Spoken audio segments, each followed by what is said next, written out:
Possibly the second most happy time of my life was working with Bill Reinig. Um, we just really enjoyed playing all kinds of tricks on each other.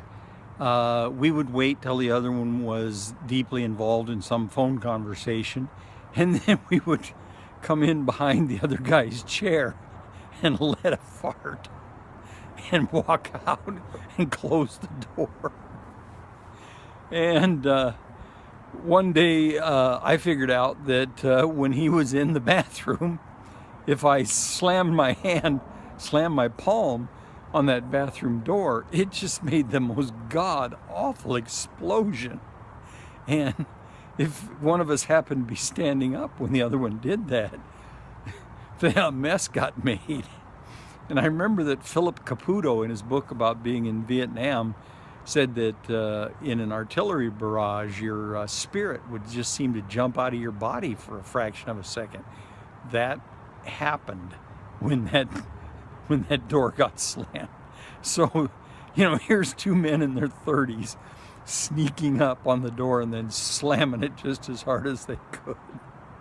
I come home from court once and I see that the door is shut and I hear the secretary's out front.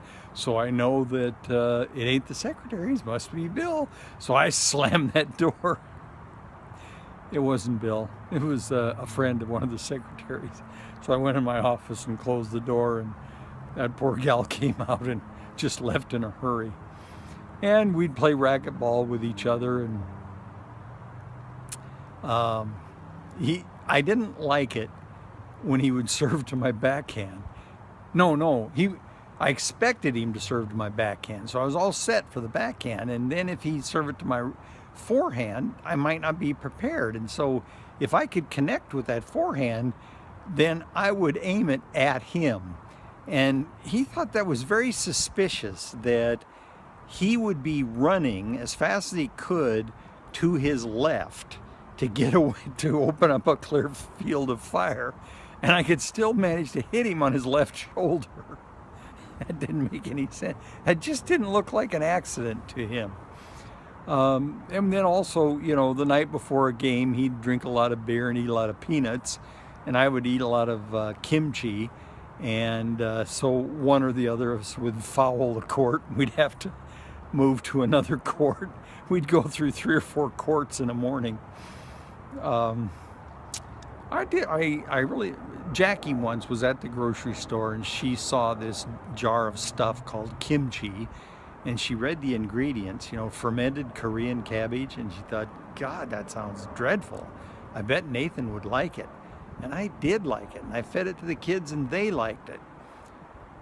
My favorite breakfast for many mornings, until I went back to kimchi, was that I would toast some sourdough toast, and then I would melt some cheddar. I would spread mayonnaise, and then I would put sauerkraut on top of the mayonnaise, and then I would melt some cheddar cheese on top of that, and then it seemed like there was something that I cooked in sesame oil.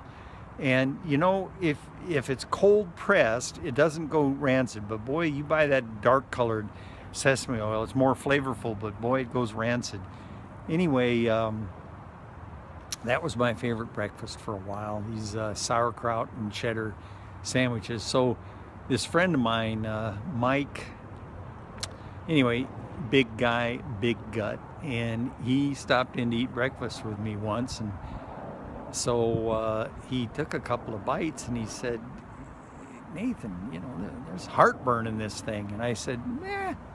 He said, yeah, look, a little skinny guy like you, no big deal. But he said, when you're talking with a gut the size of mine, heartburn will destroy your day.